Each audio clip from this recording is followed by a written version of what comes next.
Vimos en este momento a todos ustedes, nos da muchísimo gusto que puedan sintonizar estas conferencias. Ya estamos en cantidad, decenas de países que personas ávidas de conocer la verdad y de las Escrituras puedan sintonizarnos. Y vamos a compartir un mensaje titulado La profanación del templo judío. La profanación del templo judío. Antes de entrar en materia, solamente quiero establecer algunos puntos importantes porque se acerca un tiempo que la Biblia profetiza llamado la gran tribulación. Mateo 24, 21. Porque habrá tribulación como nunca antes la ha habido, dijo Jesucristo. Esas son palabras del Señor Jesucristo. Porque habrá tribulación como nunca antes en la historia ha habido. Así que no se va a comparar con ninguna revolución del pasado, ni con una golpe de Estado, ni con guerras pasadas. No se va a comparar ni con peste, ni con la peste bubónica, ni con el cólera, ni con ninguna cosa que el ser humano haya experimentado antes. Y durante estos primeros 3 años y medio de la tribulación va a venir un sistema religioso que se llama la Gran Ramera, Apocalipsis 17, donde vemos a la bestia montada sobre la ramera. Y la ramera es el sistema religioso apóstata o esta falsa religión que hace 2000 años ha sido la corrupción del cristianismo.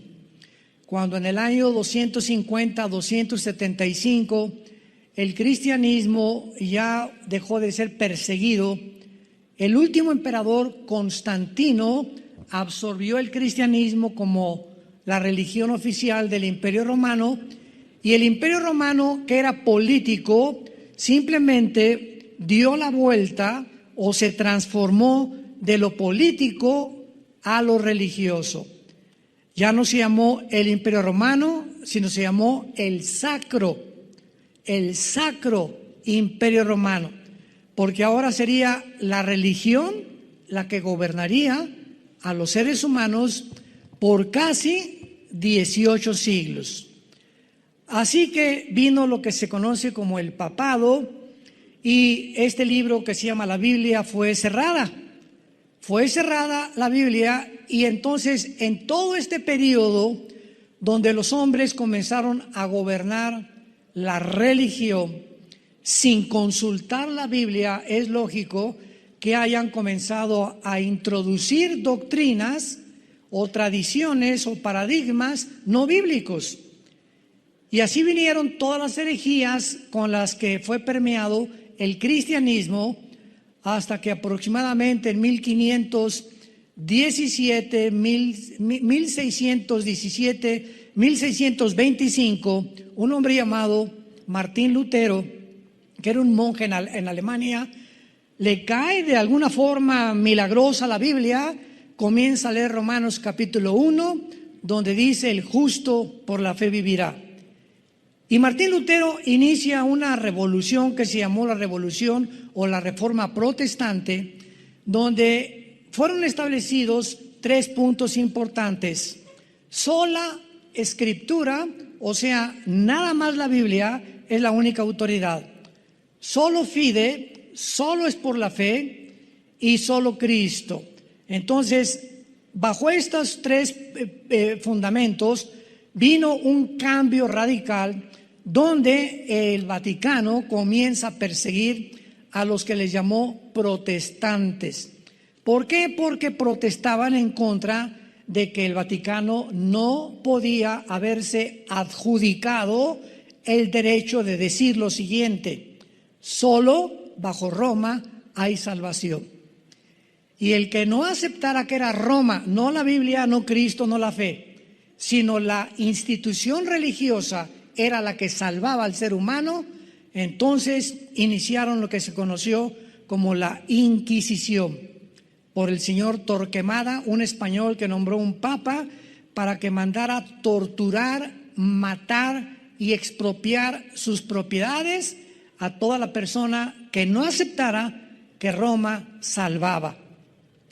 Posteriormente vinieron las cruzadas, donde mandaron a Ignacio de Loyola, un soldado del Vaticano, y se pintaron aquí una cruz. Hay muchas películas de esto, y los mandaron a Jerusalén a matar a los musulmanes y a los que no, y judíos que no aceptaran, ¿verdad? Y a sacarlos de Jerusalén para que Roma se posicionara de la ciudad de Jerusalén.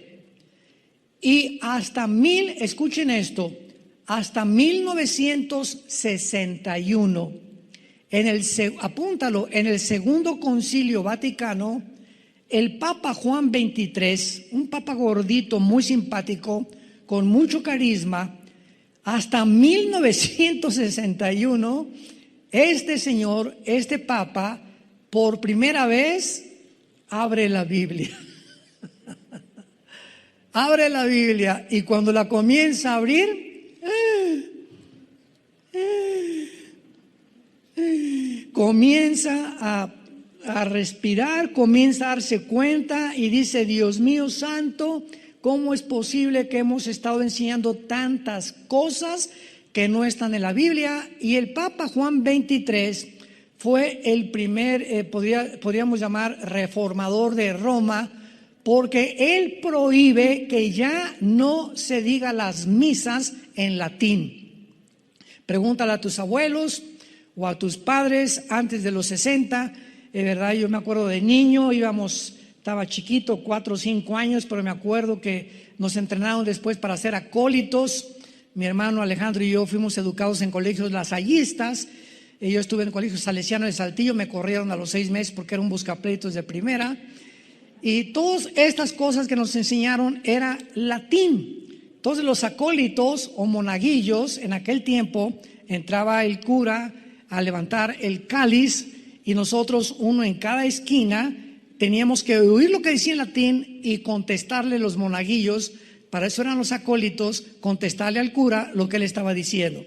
Entonces cuando el cura entraba y decía: introibo al altar Dei, o sea, me introduzco al altar de Dios, porque él estaba diciendo que estaba entrando al lugar santísimo. Teníamos que contar Adeam Culetifica Juventutes Meam en latín. Todavía me acuerdo de estas contestaciones en latino. Y después pasó el tiempo y entonces quitaron el latín, mandó quitar los santos. Hay muchas iglesias que, aunque no los quitan, pero ni de chiste, en la mayoría, que comenzaron a permitir la música dentro. Y además lo más grande fue que por fin Roma, después de casi 2000 años, permite que el pueblo lea la Biblia. Se permitió la lectura de la Biblia al populus. Y gracias a Dios que desde los 60, 70 hay cantidad de católicos ya. Mi abuela fue una de ellas, mi mamá también, que murió hace poco, de 93 años. Mi abuela de 98 murió. Materna, comenzaron a leer la Biblia, se les cayeron las vendas de muchas cosas, comenzaron a preguntar: oye, y explícame esto y explícame aquello, y vino una revolución tremenda, y ahorita hay tal vez miles o millones de católicos que han conocido a Cristo como su Salvador, leyendo las Escrituras. Y desde luego que la mayor parte de los católicos que han comenzado a leer la Biblia, si realmente han aceptado a Cristo como su Salvador, tarde o temprano tienen que salirse de esa ideología, de esa institución. ¿Por qué? ¿Verdad? Porque el Espíritu Santo vino a iluminar nuestra mente y mostrarnos la verdad. Entonces, ¿qué fue lo que sucedió? Que el anticristo va a establecer un templo después de los primeros 3 años y medio, porque los primeros 3 años y medio va a ser un papa, el director del sistema religioso apóstata. Y una de las cosas más interesantes que han pasado en estos últimos meses, yo estoy asombrado de todo lo que está pasando. ¿Supieron ustedes que el Papa Francisco fue a Irak? Bueno, ustedes saben que en Irak, en el área de Irak o en la Mesopotamia, estoy hablando de Irak, Siria e Israel se inició la civilización. Desemboca en el Golfo Pérsico. Entonces, cuando encontramos en el Apocalipsis el río Éufrates se secó para que pasaran los reyes del oriente en el Antiguo Testamento y Babilonia cayó junto al río Éufrates, nos damos cuenta que la palabra Babilonia está atribuida actualmente a la nación de Irak. Y que la Biblia dice en Zacarías capítulo 5, versículo del 5 al 11, que en los últimos tiempos va a ser levantado un templo en Irak. Y Jeremías 50-51 habla claramente que Irak se convertirá en un imán para que las naciones lo ataquen. Y la Biblia dice claramente que en la ciudad de Irak serán los cuarteles generales del anticristo. ¿Me escucharon? En Irak se establecerán los cuarteles generales del anticristo y además estarán en Irak o en Babilonia el centro comercial más grande del mundo y de las finanzas. Wall Street de Nueva York se cambiará al Medio Oriente y allí estará el falso profeta gobernando la economía e imponiendo a los seres humanos la marca del 666 o la marca del anticristo. Y ahora que leo que el Papa fue a Irak, digo, Dios mío santo, ¿con qué velocidad las profecías se están precipitando? ¿A qué fue? Bueno, ya leyendo, ¿verdad? Dice que él fue a unir a las religiones y a juntarse con el archimandrita griego y a juntarse con los directivos de otras religiones, musulmanes, etcétera, etcétera. Y es importante que ahora en Irak y en el área de Arabia Saudita se esté construyendo un templo para las 3 religiones del mundo. Lo pueden encontrar ustedes en el internet. Esto es impresionante, me pone los pelos de gallina. Va a ser un edificio para los católicos, otro para los judíos, otro para los cristianos. Y ahí fue el Papa y la Biblia profetizó que esta región geográfica se convertiría en el centro del comercio y en el centro de la política internacional. Así que nos encontramos en tiempos, como les dije anteriormente, muy interesantes. En el libro Apocalipsis capítulo 13 que acaban ustedes de abrir, dice la Biblia en el versículo 11, vi otra bestia que subía de la tierra con 2 cuernos semejantes a los de un cordero, pero hablaba como dragón. Muchos han atribuido esta segunda bestia o el falso profeta al Papa, pero no es así, porque esta bestia, que es el falso profeta, y el anticristo, si leemos bien Apocalipsis y Daniel, encontramos que solamente se les otorgó, se les permitió 3 años y medio para gobernar el mundo, nada más. Y el falso profeta y el anticristo, al terminar la gran tribulación o los últimos 3 años de la tribulación, los dos van a ser arrojados al lago de fuego. Así que no puede el falso profeta ser el jefe del sistema religioso de la gran ramera. El sistema religioso, Apocalipsis 17, es Roma. Va a ser la ciudad del Vaticano, que es la única religión en el mundo que tiene un banco, que tiene leyes, que es independiente del gobierno de Italia, que tiene su propia policía y que además tiene un lugar en las Naciones Unidas. Ninguna otra religión tiene un asiento en las Naciones Unidas, porque el Vaticano está considerado un Estado político y una religión. ¿Ven ustedes la mezcla? La política con la religión. Y siempre tiene que haber la separación del Estado de la Iglesia.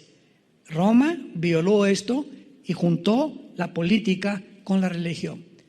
Y durante 18 siglos gobernó Europa, los papas, nadie se casaba, nadie podía comprar, nadie podía hacer nada, ni los príncipes de Holanda, ni de Inglaterra, ni de España podían hacer nada sin el permiso del Papa.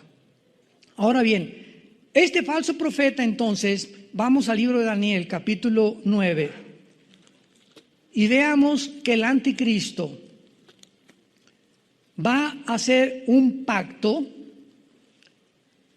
con el pueblo de Israel, que es donde nos vamos a adentrar en esta mañana, y vamos a ver todo lo que el anticristo va a hacer de una forma bastante resumida. Dice Daniel 9, versículo 27, está hablando del anticristo o del príncipe que en el versículo 26 ha de venir. Por otra semana, esta palabra semana, Shavuot, es de 7 años, que son los 7 años de la tribulación.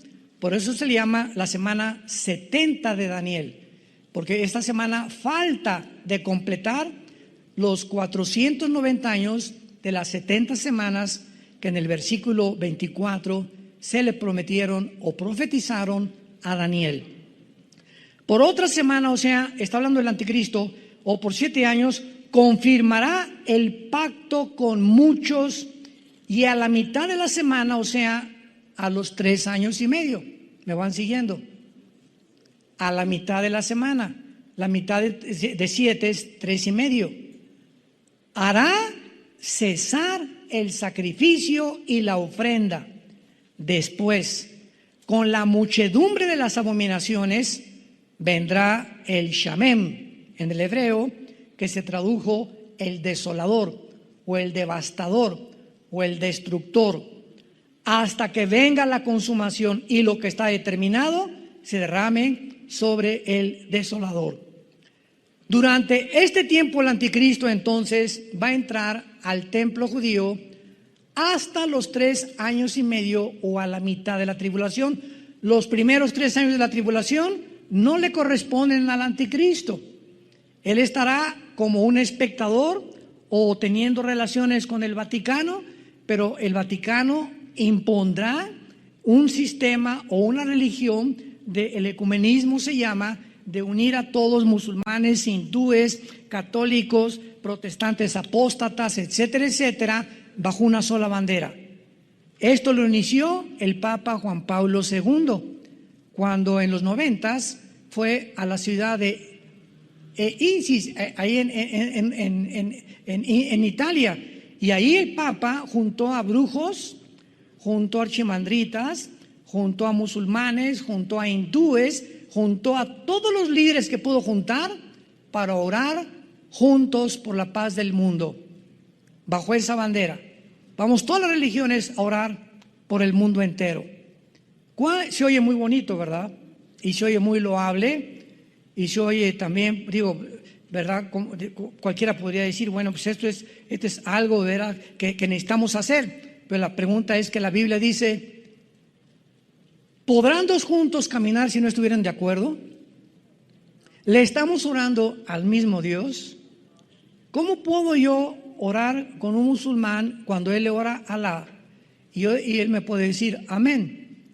Cuando mi Dios es el Dios de la Biblia, el Dios de Dios es Mahoma o Alá. ¿Cómo puedo orar con un hindú cuando tienen 7 millones de dioses? Oye, ¿a cuál estás orando? ¿A cuál de todos le estás pidiendo? Entonces, esto es una bandera que suena bonito, juntemos todas las religiones, pero a los ojos de Dios es una abominación. Dios es el único Dios verdadero y es el primer mandamiento.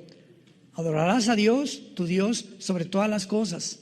No te harás imagen ni escultura, ni adorarás ni te inclinarás ante ningún otro Dios. Cuando venimos a la Biblia, venimos al único Dios, y ese Dios es un Dios celoso, en el sentido que nos dice desde ahora, deja tus ídolos, deja todo aquello que tú considerabas que podías juntarlo, porque yo soy el único Dios verdadero y quiero que me conozcas, que me sirvas y que me adores en espíritu y en verdad. Muy bien, veamos entonces rápidamente lo que hará el anticristo durante este tiempo. Se los voy a deletrear rápidamente. Número 1, va a anular a la mitad de la tribulación el pacto que firmó. Ahorita lo vamos a ver en Isaías 28. Va a anular el pacto. 2, va a participar con Israel en mentiras y engaños. 3, el pacto que va a hacer con Israel, la Biblia le llama un pacto con la muerte y con el infierno. Lo vamos a ver en Isaías 28 ahorita también. 4, la muerte y el infierno, qué interesante, aparecen en el cuarto sello del Apocalipsis, como la muerte y el Sheol, o como el infierno y la muerte. Número 5, Israel va a firmar este pacto y lo va a aceptar por temor a una invasión militar, y se le va a conceder reconstruir el templo judío. Por eso los rabinos van a ser engañados, porque el anticristo les va a prometer que van a reconstruir su templo y que nadie se va a intervenir, ni los musulmanes se lo van a quitar. Y pues rápidamente los judíos van a firmar el pacto con el anticristo. Número 6, el verdadero contenido del pacto no va a tener nada que ver con el conflicto con los palestinos, porque ahorita está hirviendo Israel entre los palestinos y entre los judíos. El presidente Joe Biden declaró hace algunos días de que él iba a buscar la manera de que se estableciera dentro de la tierra de Israel un Estado palestino.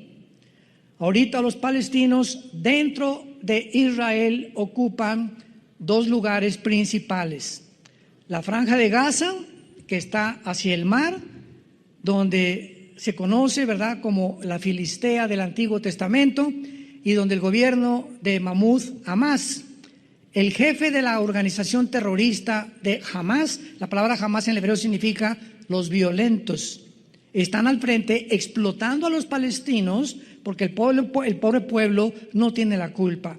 Y cuando bombardean y lanzan cohetes a Israel, no son los palestinos, son el grupo terrorista de Hamas, dirigido por Mahmoud Abbas, y se esconden en los hospitales y en las escuelas para decir: no, los judíos nos contestaron el fuego y nos destruyeron los hospitales y las escuelas. Cuando usan de escudos a los niños y a los enfermos y a los médicos para justificar sus crímenes. Entonces ahorita toda la Franja de Gaza está ocupada por un grupo terrorista y por el pueblo palestino, que está sufriendo lo que este grupo está haciendo. Y también dentro de Israel está lo que se conoce como Judea, que es la zona donde está la ciudad de Jericó. Y ahí están los palestinos controlando Belén, donde nació Jesús. Ahí están ellos, y Jericó. Y es interesante lo que vamos a ver más adelante. Pero ahora quieren que un estado sea y repartan a Jerusalén la mitad. Ahorita tienen el templo oriental nada más los judíos, pero quieren los palestinos toda la tierra de Israel. Porque el que fundó la Organización para la Liberación de la Palestina, 1972, Yasser Arafat, que mató a todos los atletas en 1972 en Múnich, en Alemania. ¿Se acuerdan ustedes? Hay películas de esto. Mandó matar a todos, los secuestraron de la Vía Olímpica, los mataron en un helicóptero con una granada cuando se los querían ya llevar a su tierra.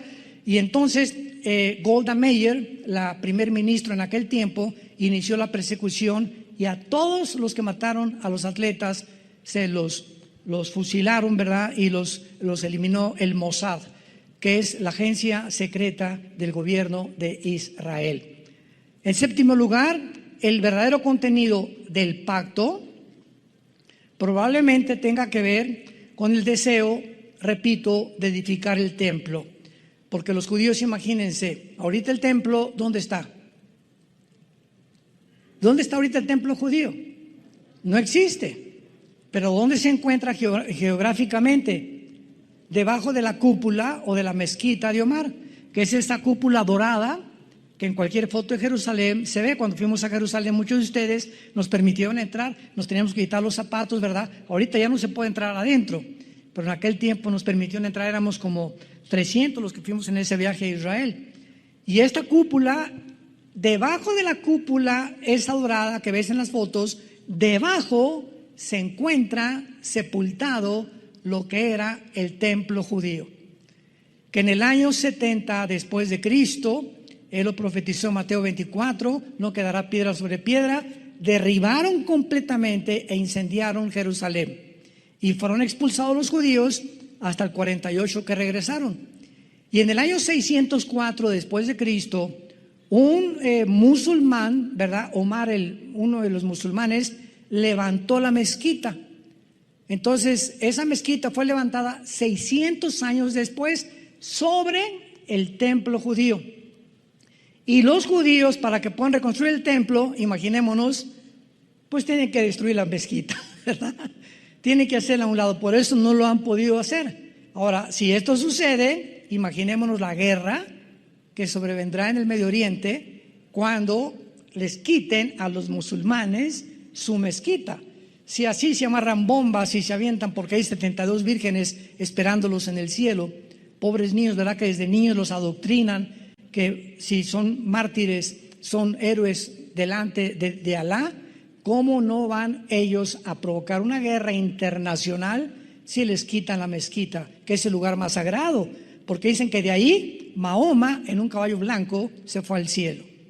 Entonces algo va a pasar, nos hagamos una guerra, tal vez la invasión de Ezequiel 38, que se junta Rusia, Turquía, Irán, Libia, Indonesia, algunas naciones del norte de África se vienen sobre Israel, son destruidas de acuerdo a Ezequiel 39, y tal vez después de esa devastación destruyan la mezquita, y entonces el anticristo les permite, les garantice a los judíos, una vez que destruyeron la mayor parte de las naciones musulmanas, que pueden levantar su templo y puedan comenzar otra vez a adorar como lo hacían en el Antiguo Testamento. Ahora, muy bien, vamos a hacer alguna especulación con la agenda del anticristo. Repito, es una especulación que podemos imaginarnos lo que puede suceder, porque mientras en Apocalipsis 11 los dos testigos se han muerto, ¿se acuerdan? Que la bestia que sube del abismo, que es el anticristo, los va a matar. Mientras maten a los dos testigos, el anticristo tal vez por televisión estará viendo, ¿verdad?, dando a conocer a todos sus actividades del templo judío, porque los dos testigos serán muertos en la segunda parte de la tribulación. Y veamos a continuación, especulando un poco, las posibles actividades que el anticristo hará en la ciudad de Jerusalén. Vamos a escoger el viernes como su punto inicial y les explico por qué.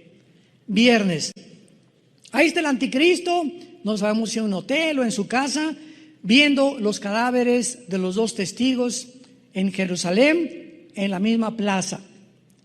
Viernes en la noche, el anticristo regresa a su hotel, prende la televisión y observa la manera como el mundo se regocija y se mandan regalos porque mataron a los dos testigos. El sábado, el anticristo, porque tiene que ser sábado, entra al templo y lo profana, exaltándose como un dios, mientras los dos testigos continúan muertos en la plaza de Jerusalén. El sábado en la noche, el anticristo tal vez regresa a su hotel, prende la televisión para ver la reacción del mundo cuando él entra al templo, porque lo van a seguir cámaras de televisión, y él entra al lugar santísimo y ahí ponen una imagen que el falso profeta le va a dar vida. Esto se encuentra en Apocalipsis 13. El falso profeta le va a dar vida, y esta palabra vida es pneuma en el griego, que es espíritu. A ver, ¿cómo podía esto suceder? Muy fácil. Va a ser un demonio, un espíritu.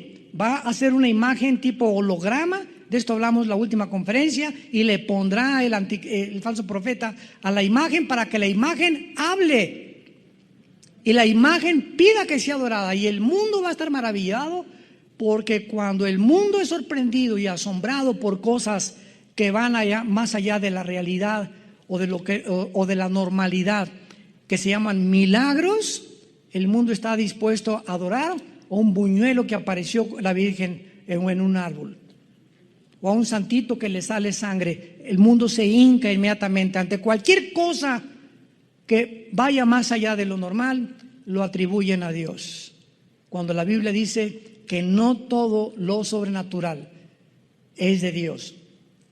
El domingo el anticristo va a recibir la llamada de sus 10 gobernantes, o sea, los 10 cuernos de Apocalipsis 17, que le van a decir: no estamos de acuerdo que te proclames Dios.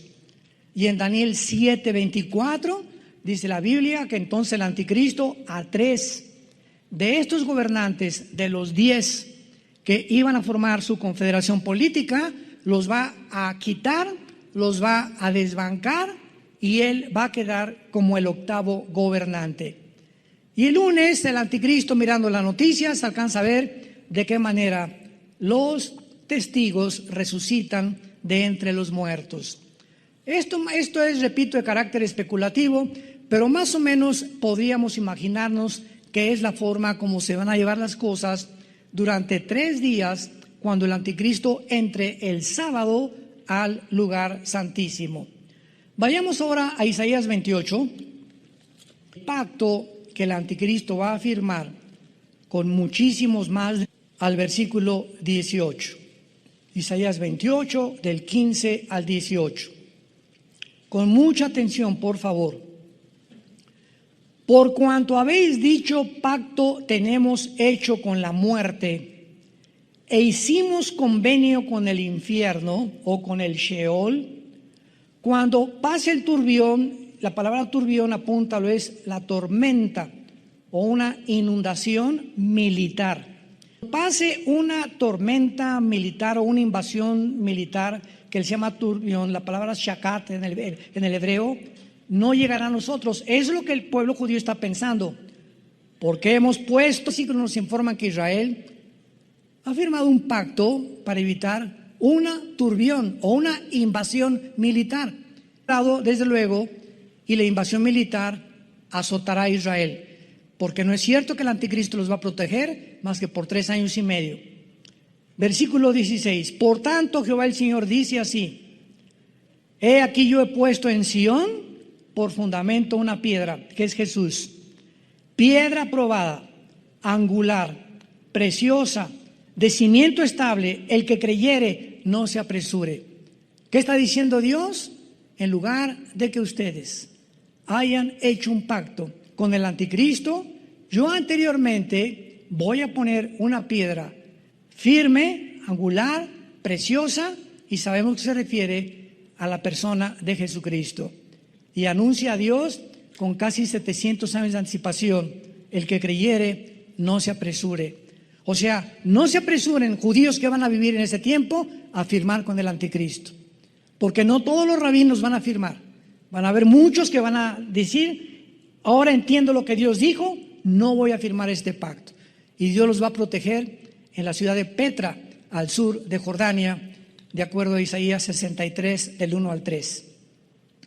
Y dice el versículo 17: y ajustaré el juicio a cordel, y a nivel la justicia, y granizo barrerá el refugio de la mentira, y aguas arrollarán el escondrijo.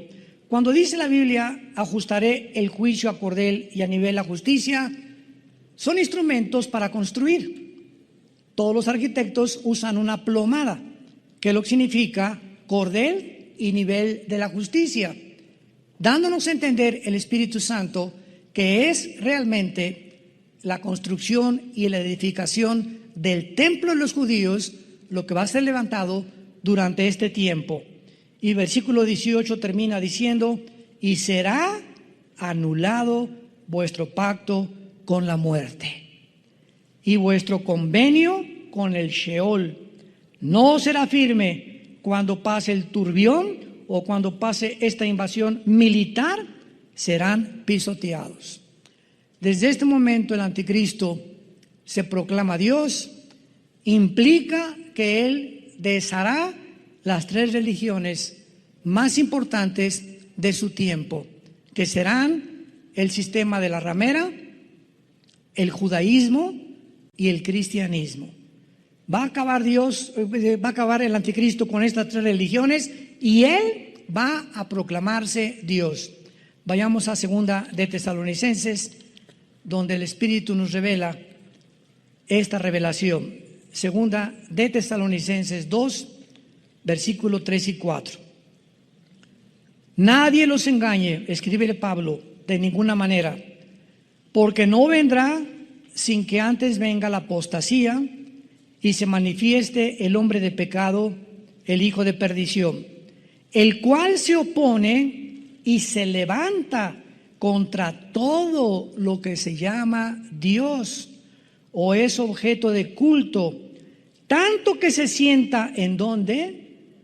Ahí está, a los 3 años y medio, el anticristo entra al templo de Dios, como lo hemos visto en otras escrituras, entra al templo de Dios como Dios, haciéndose pasar por Dios. Ahí dice el anticristo, no hay ninguna religión. Se acabaron todas las religiones. Yo soy Dios. Y Él repite y consuma y termina y finaliza la mentira del huerto del Edén. Cuando inició la creación, la serpiente le dijo a Eva: no es cierto que vas a morir, serás como Dios. Something just to put on my mind. Something just to put on my mind. My mind. Yeah, yeah, yeah, yeah. Yeah. Something just to put on my mind. Anytime I see you, you are always on my mind. But no time to talk to you. I've been thinking all night, all day, just to get attention, just to drive your attention away from my mind, just to talk to you, right? You the part of my mind, you the traveling so fly. Girl, I wanna make you my number one. You're gonna be 1 in a million. I will spend you all my billion. Yeah, you are the one on my mind, one of a kind, 1 in a million. Yeah.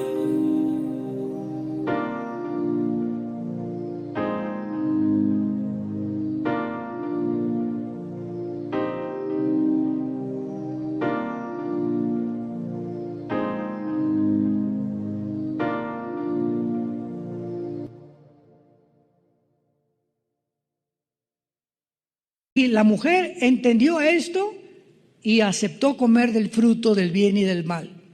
Esa mentira es la que más adelante habla claramente el versículo 11 de la segunda carta de Tesalonicenses, que van a creer la mentira. Es la mentira que ha recorrido toda la historia del ser humano. El hombre ha creído lo que la serpiente le dijo a Eva y los hombres se han endiosado con ellos mismos. Alejandro el Magno, Aníbal, Napoleón Bonaparte, Saddam Hussein, José Stalin, Adolfo Hitler, Benito Mussolini, etcétera, etcétera, etcétera. Todos los grandes conquistadores, todos los grandes dictadores creen y han creído que ellos pueden controlar el mundo. Y todos, Nabucodonosor, todos han querido, los Césares romanos, se hicieron adorar como dioses. Y llegamos al siglo XXI, donde los seres humanos siguen creyendo que somos dioses. Si tú no tienes a Cristo, has creído la mentira de la serpiente. ¿Por qué? Porque has creído que tú puedes hacer tus 10 mandamientos. Yo no necesito los 10 mandamientos de Dios. Yo no necesito el código moral de Dios. Yo no necesito los principios de ética de Dios. Yo puedo hacer y determinar lo que es bueno y lo que es malo. Lo que yo hago nadie puede decir, yo sé que yo estoy bien, y comienzas a convertirte en un Dios. Esta es la razón por la cual el ateísmo es insostenible filosóficamente. Porque si tú vienes y me dices, pues yo soy ateo, yo te contesto, bueno, me estás diciendo que no crees en ningún Dios, ¿verdad? Es una contradicción filosófica, porque al decirme no creo en Dios, me estás diciendo que tú eres Dios. Porque si no hay Dios, eres Dios para ti mismo. ¿Qué significa Dios? Un ser supremo absoluto. Y tú estás erigido como tu ser supremo y absoluto. Y si tú mismo que no crees en ningún Dios, entonces tú pones las reglas. Y tú estableces tu forma de vivir. Y solo Dios puede hacer eso. Cabeza de albóndiga. Como me dijo una vez mi abuelo cuando yo le dije que yo era ateo. Ahora veamos claramente algo que es muy importante, que es en el capítulo 24 de Mateo, uniendo esto a lo que hemos leído. El Señor Jesucristo, previendo lo que iba a pasar cuando el anticristo violara el pacto con los judíos y a los 3 años y medio se metiera e iniciara la persecución contra ellos. Vean lo que dice Mateo 24, versículo 15 en adelante, de las palabras de Jesús. Por tanto, cuando veáis en el lugar santo, o sea, en el lugar dentro del templo, ¿verdad? El Kodesh HaKodashim, o el lugar santísimo, así se dice en el hebreo, Kodesh HaKodashim, que es el lugar donde el sacerdote entraba una vez al año a ofrecer sacrificio. Cristo está diciéndoles, cuando vean en el lugar santo la abominación desoladora que habló, ¿quién? El profeta Daniel. El que lea entienda, o sea, la gente en el tiempo del anticristo podrán ser testigos cuando realice este acto abominable de entrar al templo, y desde luego la gente que esté dentro del templo. Y Jesús está refiriéndose, como lo vamos a ver más adelante, y esto nos pone los pelos de punta, como lo vamos a ver. Cuando veáis a la abominación desoladora que habló el profeta Daniel, entonces los que estén en Toluca, en Tlalnepantla, en México, ¿por qué Cristo describe un lugar geográfico? ¿Por qué Cristo se refiere exclusivamente a un grupo de judíos, a un lugar geográfico, Judea, que es ahorita el lugar ocupado por los palestinos? ¡Wow!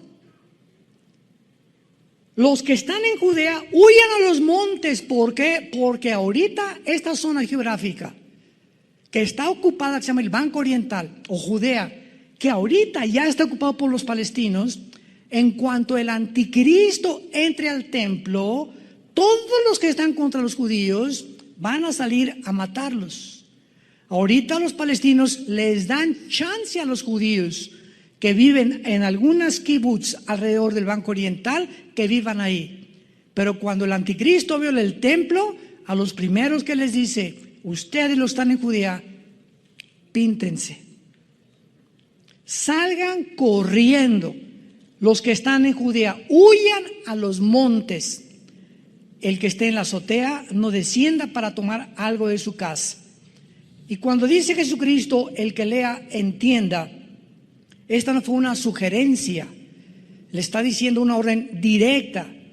En otras palabras, debido a la importancia y a los detalles de este versículo, todo el que lea esto debe comprender que es urgente que no regresen a su casa ni por lo que hayan dejado, ni por el pasaporte.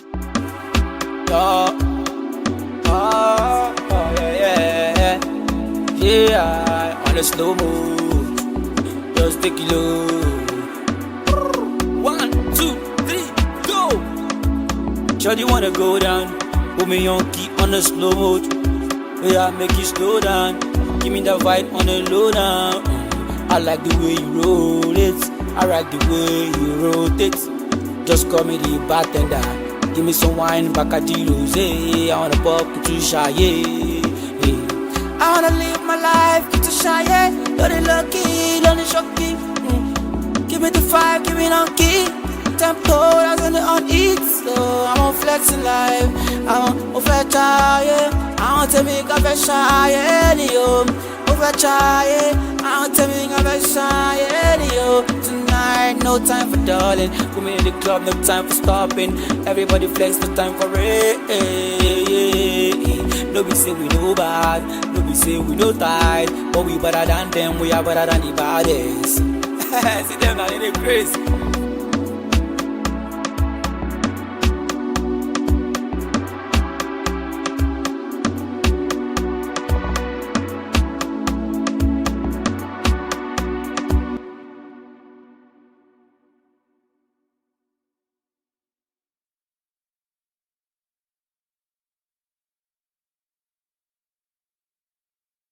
Ni por nada, cuando vean ustedes en la televisión el anticristo entró al templo, salgan corriendo, porque los que no obedezcan les va a pasar lo que le pasó a la mujer de Lot cuando huyeron de Sodoma y de Gomorra. ¿Se acuerdan? Apocalipsis 19.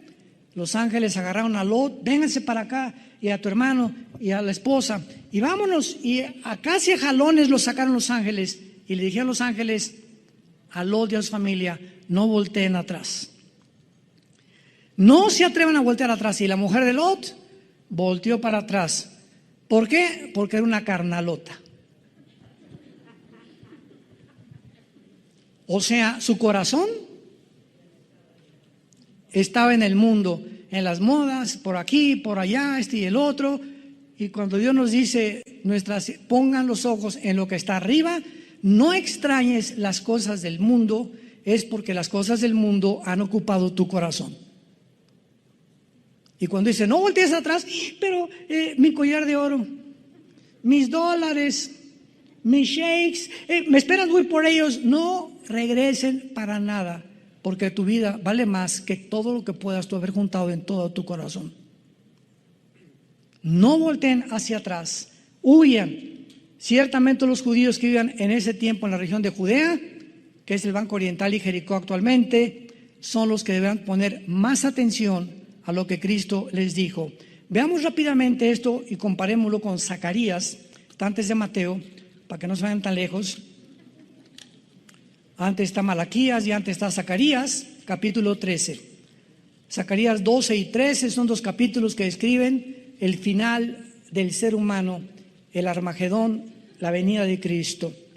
Dice Zacarías capítulo 13, versículo 8: y acontecerá en toda la tierra, dice Jehová, que las 2/3 partes serán cortadas y se perderán, mas la tercera quedará en ella. 2/3 partes de los judíos morirán. 2/3 partes de los judíos morirán.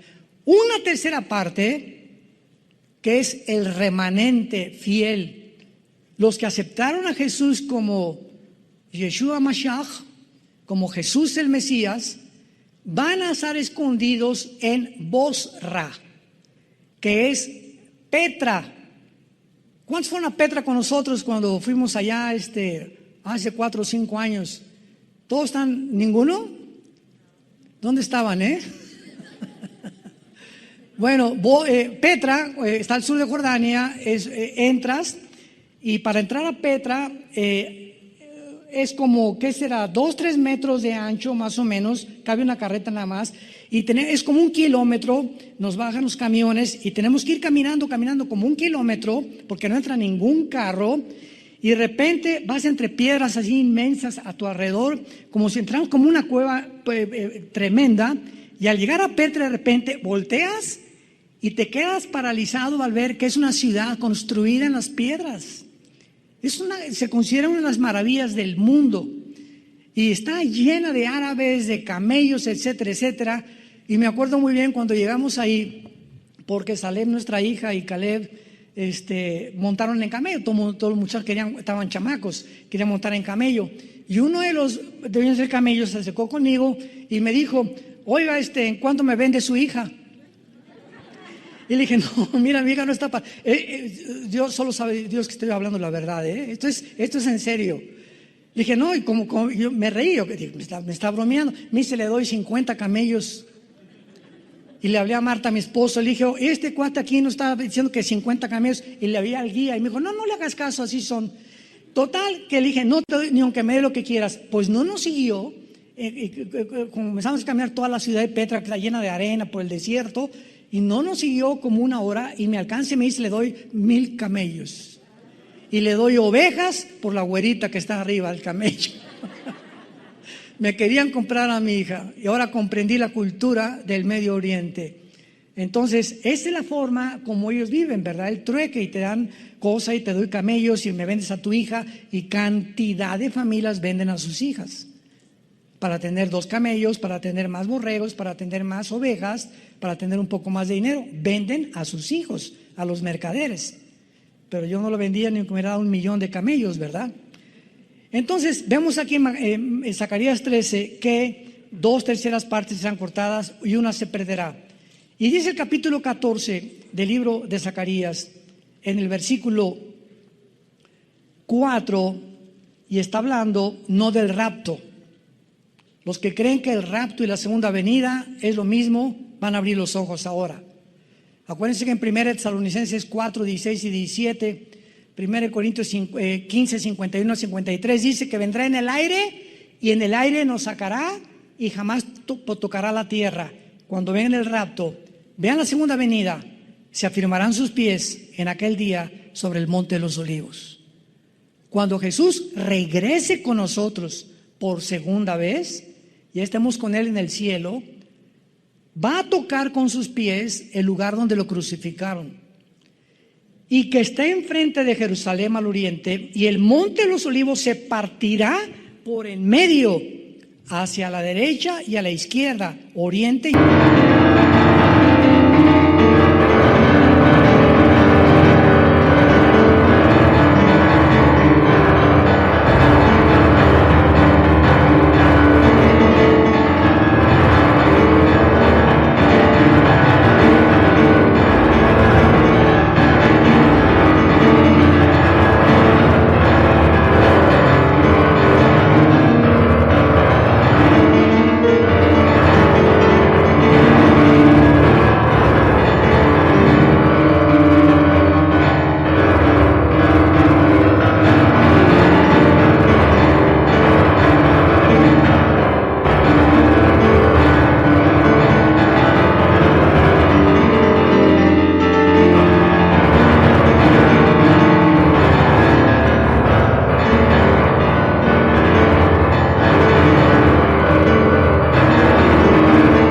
occidente, haciendo un valle muy grande, y la mitad del monte se apartará hacia el norte y la otra hacia el sur. Cuando venga Cristo con nosotros, pondrá sus pies, tocará el monte de los olivos y se hará una cruz.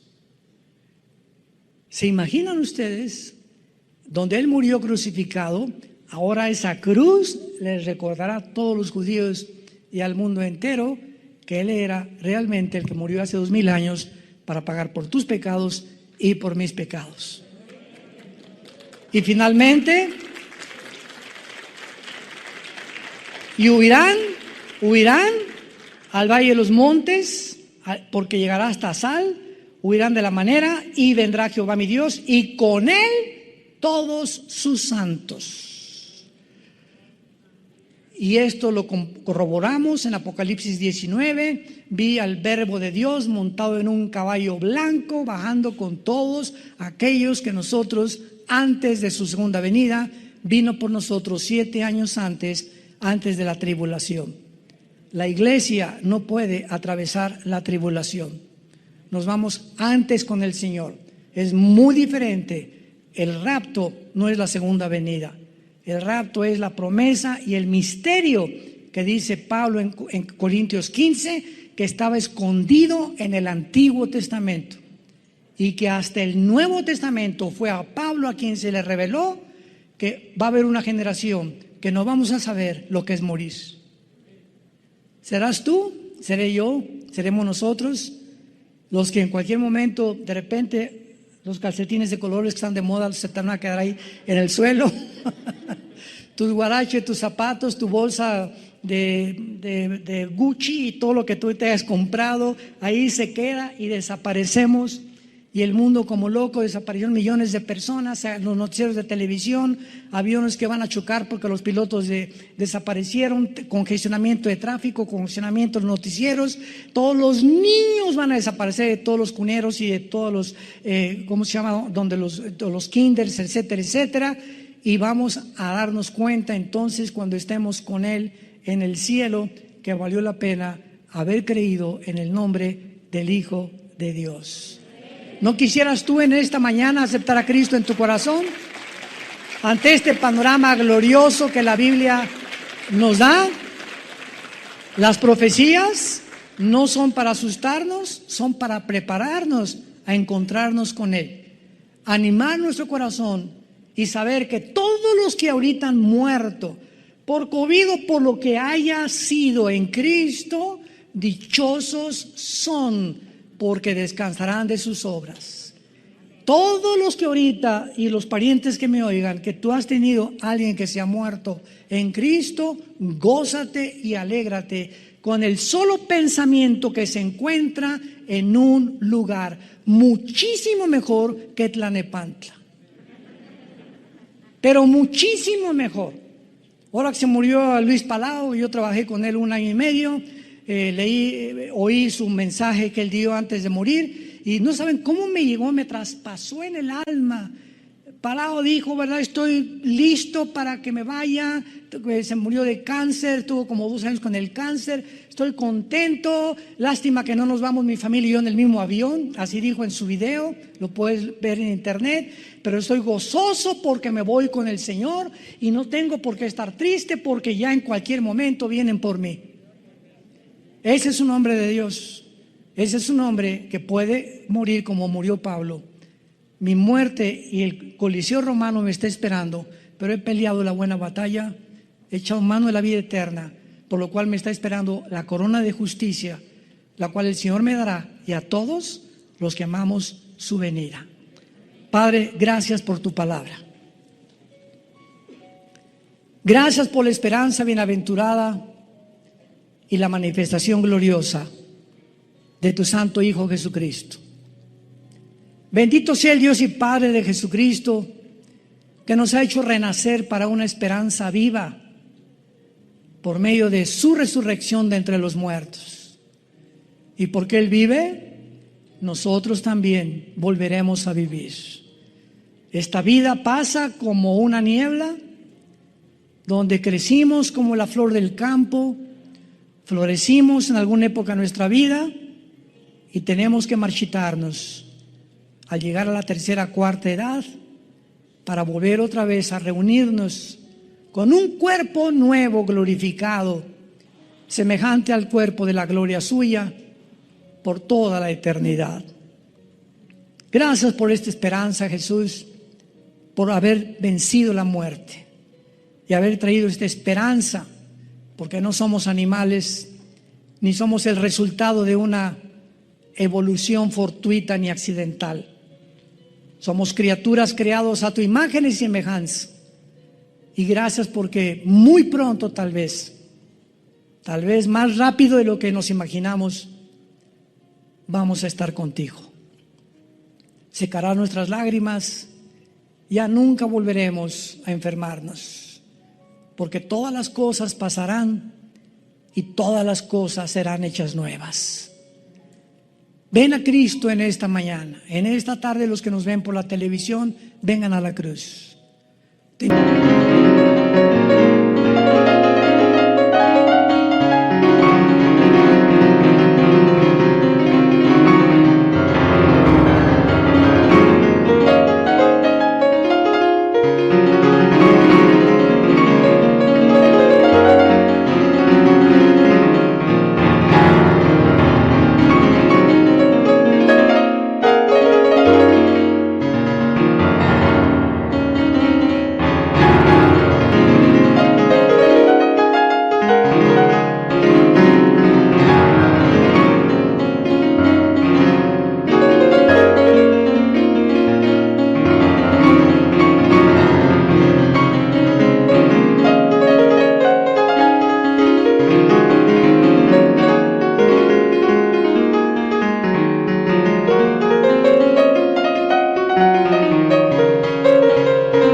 invito a que vengas, a que te arrepientas de tus pecados, que le pidas perdón a Dios por tu vida.